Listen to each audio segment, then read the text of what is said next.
আসসালামু আলাইকুম দর্শকবৃন্দ, আজকালের খবর থেকে আমি বাইজিদ চিফ রিপোর্টার বলছিলাম। দর্শকবৃন্দ, কিছু বিষয় নিয়ে আপনাদের মাঝে আবার আসলাম। আমার চ্যানেলের সাথে যুক্ত হওয়ার জন্য আপনাদেরকে জানাই অসংখ্য অসংখ্য ধন্যবাদ। দর্শকবৃন্দ, ফুটপাত দখল বিষয় নিয়ে আমি আসছি এবং সিটি কর্পোরেশন হয়তো বা এই বিষয়গুলো জানে না। তো আমার এই ভিডিওটা যারা দেখবেন, যারা সিটি কর্পোরেশনের কর্মকর্তা আছেন, তারা যেন এই বিষয়ে পদক্ষেপ নেয়। এখানে কয়েকটি দোকান অনৈতিক এবং আইনগতভাবে এগুলো হতে পারে না, কারণ ভাঙড়ি দোকানের লাইসেন্স অন্তত কেউ দিবে না, কিংবা সিটি কর্পোরেশন দেবে না। কারণ ভাঙড়ির দোকান হচ্ছে আপনার একমাত্র চুরির কারখানা। এটা চোর পুষে এরা, হ্যাঁ, যেটা আপনারাও জানেন, আমরাও জানি দর্শকবৃন্দু। যাই হোক, আমি আপনাদেরকে ফলো করাই, দেখেন একটু ভালো করে দর্শকবৃন্দু।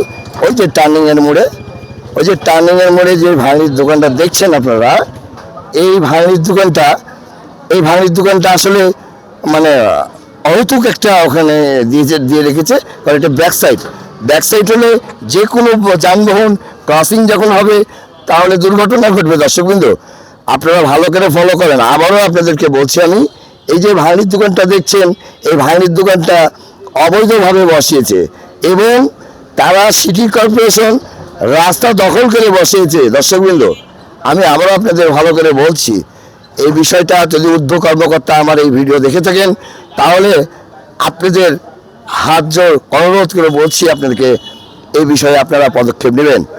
কারণ এখানে ভাঙড়ির বিষয়ে আমি আপনাদেরকে আরও একবার প্রতিবেদন করেছি, ভাঙড়িপট্টিতে আজও করছি এই এলাকা বিষয়ে। হ্যাঁ, এলাকাতে চুরি বেশি হচ্ছে এবং আমার কাছে ইনফরমেশন আছে, সিআইডি ইনফরমেশন আছে, ডিবি ইনফরমেশন আছে, পুলিশ ইনফরমেশন আছে। আমি তাদেরকে বলেছি, সময় নিয়েছি তাদের কাছ থেকে, যে স্যার 1 মাস সময় দেন, 1 মাস সময় দিলে আমি তাদেরকে ওয়ার্নিং দিয়ে উঠিয়ে দেবো। আর তারা তো দরিদ্র গরিব, কোথায় যাবে? কিন্তু যে কোনো একটা বিষয়ের একটা সিস্টেম আছে, এই সিস্টেমের বহির্ভূত আমিও না, আপনিও না। দর্শকবৃন্দু, আপনাদের মাঝে আজকে এই বিষয় তুলে ধরার জন্য বিশেষ কিছু কারণ আছে, এই কারণের জন্য তুলে ধরেছি। এবং আমি এখানে ইনভাইটে এসেছি, আমি নিজে ইচ্ছাকৃতভাবে আসিনি। আমার প্রেস ব্রিফিং আছে police commissioner office, press briefing আছে আপনার বলিয়া থানা, প্রেস ব্রিফিং আছে রাজপাড়া থানা। যেহেতু রাজপাড়া থানার আন্ডারে আপনার পড়ছে হচ্ছে হসপিটালে আমরা প্রায় অভিযান করি এবং নিয়মিত চলতেই আছে। জনগণ জানে এবং চিনে আমাকে। দর্শকবৃন্দ, আমি একটা লোকের শুধু সাক্ষাৎকার নেব, এই এলাকার এবং এলাকার 27 নম্বর ওয়ার্ডের সে ভোটারও, সে কি বলে একটু আপনারা শুনবেন ধৈর্য সহকারে। আপনারা চ্যানেলে থাকবেন এবং আমার চ্যানেলে থাকার জন্য অসংখ্য আবারও বললাম ধন্যবাদ। একটু আসো, কেউ যদি আসো সৎ ইচ্ছায়, তাহলে সাক্ষাৎকার নিব, নাহলে নিব না। সময়ের দাম আছে। এই তাড়াতাড়ি আসো।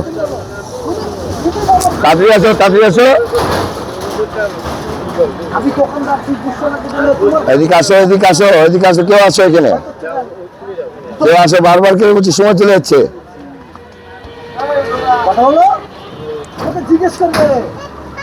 এদিকে আসো। দর্শকবৃন্দু, আসলে কিছু ভয় আছে, যার কারণে হয়তো বা এলাকাবাসী কিছু বলে না, নইলে এতদিন এই অনৈতিক দোকান থাকতো না। আচ্ছা, আমি ওনাকে, এলাকার যেহেতু বাসিন্দা, ভোটারও, সেই হিসাবে আমি ওনাকে বলতে চাচ্ছি যে এই যে ভাঙড়ির দোকানটা, এই বিষয়ে আপনি কিছু বলেন। হ্যালো, সালাম আলাইকুম। আমি দাম ধরছি, এই ভাঙড়ি পট্টিটার সামনে যে টার্নিং এর পরে তো এটা একটু ব্যবস্থা করেন ভাই, বুঝতে পারলেন? এখানে যা হাত পা ভেঙে গেছে, যাই হোক, যে সুবিধাটা করেন, ফুটপাথের উপরে কোনো দোকান থাকবে না, মেলার জন্য অ্যাক্সিডেন্ট যেগুলো। আপনি দেখেন একটু। ধন্যবাদ আপনাকে আমার চ্যানেলের পক্ষ থেকে। আসলে বিষয়টা হচ্ছে দর্শকবৃন্দু, মানে মানবতা যদি না থাকে তাহলে আসলে এইভাবে দেশ চলতে পারে না।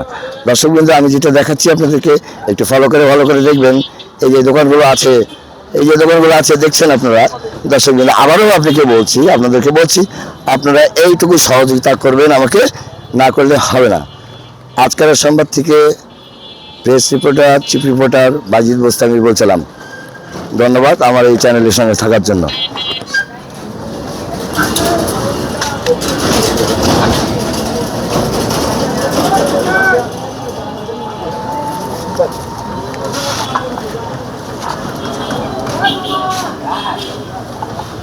Go!